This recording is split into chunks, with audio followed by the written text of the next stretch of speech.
Liu Bei was a native of Zhua Commandery in Yuzhou. At that time there were many clans of Liu surname in Zhua Commandery, all belonging to the descendants of the Western Han Dynasty. The details are like this. Gao Ju Liu Bang established Western Han Dynasty. After Liu Bang's death, it entered the era Empress Lust dictatorship. There were 3 puppet emperors. It was only after Empress Lust's death that it was put into the right track. The successor was Liu Hang, the 4th son of Liu Bang, Emperor Wen of Han. After Liu Hang's death, his eldest son, Liu Qi, assumed the throne as Emperor Jing of Han, who had 14 sons, including Liu Yu. The 4th son is the Prince Gong of Lu Prefecture, Liu Fa. The 6th son is the Prince Ding of Changsha Prefecture, Liu Shen. The 9th son is the Prince Jin of Zhongsha Prefecture, and Liu Che. The 10th son is the Prince of Jiaodong Prefecture. After Liu Qi's death, Liu Che took the throne as Emperor Wu of Han, and this lineage became the orthodoxy of Western Han Dynasty. But 150 years later, Wang Mang usurped the throne and the Western Han Dynasty fell, so Liu Che's lineage faded from the stage of history. Liu Xiu, the founding emperor of the Eastern Han Dynasty, was the 5th generation grandson of Liu Fa, the Prince Ding of Changsha Prefecture, and after the establishment of the Eastern Han Dynasty, Liu Fa's lineage became the orthodox one, from Liu Xiu, the Emperor Guangwu of Han, to Liu Xia, the Emperor Xian of Han. All of them came from this lineage. The entire Eastern Han Dynasty is still a direct descendant of Liu Qi, but there is no longer any blood relationship with Liu Che, the Emperor Wu of Han. During the Three Kingdoms period, Liu Biao, the provincial governor of Jinzhou, Liu Yan and Liu Zhang, the father and son, the provincial governors of Yizhou, were both descendants of Liu Yu, the Prince Gong of Lu Prefecture, while Liu Bei was a descendant of Liu Sheng, the Prince of Zhongshan Prefecture, and had no direct blood relationship with the emperors of the Eastern Han Dynasty. That's why Liu Bei always talked about his ancestor Liu Bang, but never mentioned Liu Xiu, the Emperor Guangwu of Han. Liu Sheng, Prince Jing of Zhongshan, was very capable and would surely be praised by Liu Bang, for he gave birth to more than 120 sons, who made great contribution to the reproduction of the Liu clan, including one of his sons, Liu Zhen, Marquis of Luchang, whose fiefdom was in Zhua Commandery. By the end of the Eastern Han Dynasty, the number of the Liu clan in Zhua Commandery was already very large, though some historical materials say that Liu Bei was an impostor of royal descent, which is not true. As long as Liu Bei's family name was not changed by himself, then there is no question about his identity after the clan. But the problem is, after nearly 400 years of prosperity, the end of the Han Dynasty,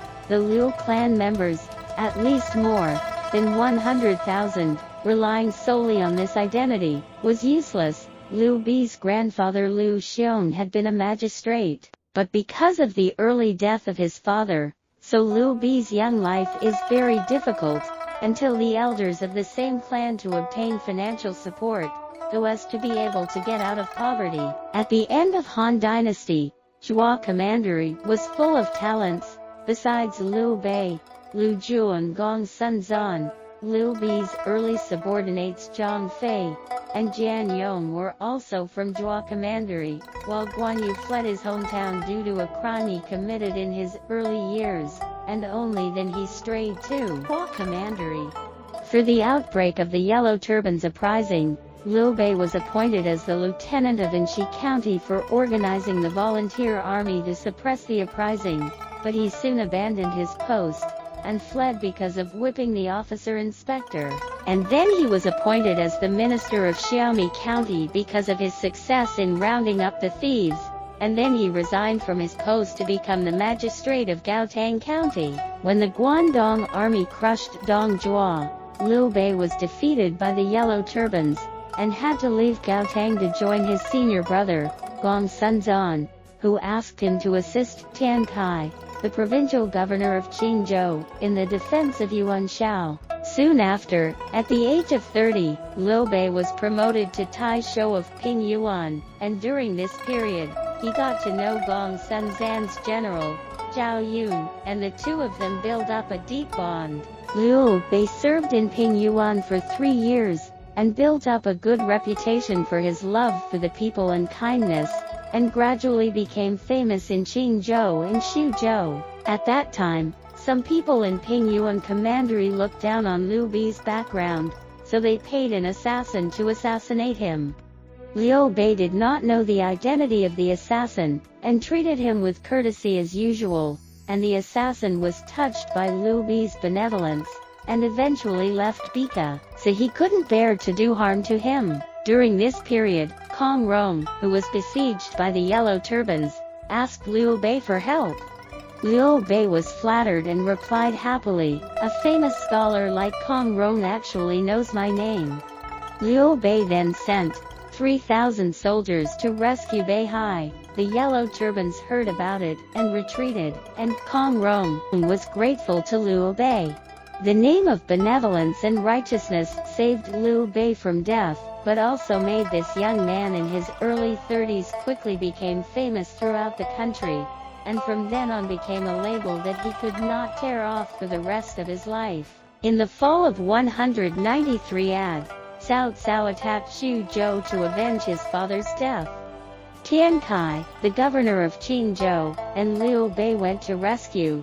Then Cao Cao retreated due to a shortage of food and supplies. Knowing that Cao Cao wouldn't stop, Tao Qian appointed Liu Bei as the provincial governor of Yuzhou, and gave Liu Bei 4,000 men to stay in Xiaopei, and resist Cao Cao's army. A year later, Cao Cao's army came back to Xuzhou, and Liu Bei was defeated, but Cao Cao retreated again due to civil unrest in Yanzhou. In the winter of the same year, Tao Qian died of illness, and Liu Bei was elected to be Xuzhou's governor by Mi Zhu, the deputy of provincial governor, and the famous scholar Chen Deng, at the age of 34. At the age of 24, Liu Bei started an army in his hometown of Zhuo Commandery, from a commoner to a warlord. It only took him 10 years, which is very fast, before Liu Bei took over the post of Xuzhou governor. Chen Kun, the deputy governor of Yuzhou, advised him not to take over the post, as Xuzhou was surrounded by Cao Cao in the west, and the mighty Yuan Shu in the south, and a move to Xuzhou would surely lead to a fierce battle, and if Liu Bu took advantage of the situation to attack his rear, the state would still be changed by then. However, the position of Xuzhou governor was very attractive to Liu Bei, who had been living in exile for many years. Though Liu Bei finally did not adopt Chen Kun's suggestion, and accepted the seal ribbon left by Tao Qian. At that time, the situation of Xuzhou was very complicated. Xuzhou in the Eastern Han Dynasty had 5 counties, namely Xiaopai, Bencheng, Langya, Longhai and Guangling. Because Tao Qian was a native of Yangzhou's Danyang County, he relied heavily on the Danyang soldiers during his rule of Xuzhou. The Danyang soldiers were known for their strong fighting ability at the time, and although they could not defeat Cao Cao, they were more than capable of suppressing uprisings and stabilizing the county. Tao Qian's subordinates Rong, and the generals Tao Bao and Xu Dan, who held military power, were all from Danyang. The Taishan hero Zhang Ba and others are stationed in Langya, nominally subordinate to Tao Qian, but in fact, they have become a party hegemon. In addition, Zhao Yu, the governor of Guangling, was a famous scholar from Langya, and Chen Deng was from a local family, making the Xuzhou Chen family now of the top tier of scholarly clans in the world. For Liu Bei, who was in his early 30s, mastering such a complicated Xuzhou was far beyond his ability. He was unable to control the fierce Danyang generals and Taishan heroes militarily, nor was he able to suppress the local scholars in Xuzhou in terms of their status. Chen Kun saw Liu Bei's sheer sighted an inability to listen to his advice, and thus became very disappointed with him. In 196 AD, Yuan Shu really attacked Xuzhou. Liu Bei led his troops to meet the battle, while Cao Bao and other Danyang generals took the opportunity to lure Liu Bu into Xiaopai and captured Liu Bei's family. Liu Bei was also defeated by Yuan Shu at the front line, and his soldiers and generals fled scattered. Liu Bei could only collect the remnants of his army to the east, but he was defeated by Yuan Shu again in Guangling, and he had to flee to the Haishi in a hurry. At this time, Liu Bei had no way forward, no door to retreat. All the rebels were separated from their families, no help. The army also cut off the food. There was a man-eating tragedy.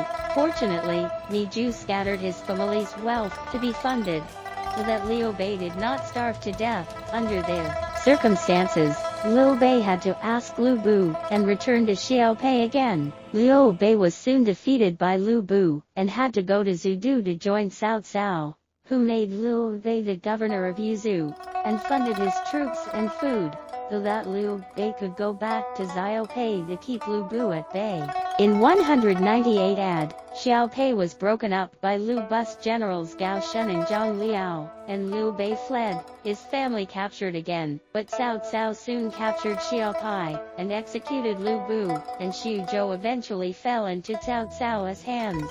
At this time, Liu Bei's humble origins, lack of political vision, and poor style did not have the slightest attraction to the talents of his family. Chen Kun from Yuzhou, Chen Dang from Xuzhou, and Liu Bei's early friends Tian Yu and Qian Zhao all chose Cao Cao and stayed away from him, but Liu Bei's sincere treatment of people and his benevolence and righteousness made the commoners, such as Jian Yong, Sun Shan, and Ni Zhu, and the generals, such as Guan Yu, Zhang Fei, and Zhao Yun, willing to follow him, which became the reason he was able to fight with Cao Cao again. This became the capital for Liu Bei to fight against destiny again in the future. After the battle, Liu Bei was appointed as the general of left, and followed Cao Cao to Shudu, where he began his third life as a follower after Gongsun Zan and Tao Qian.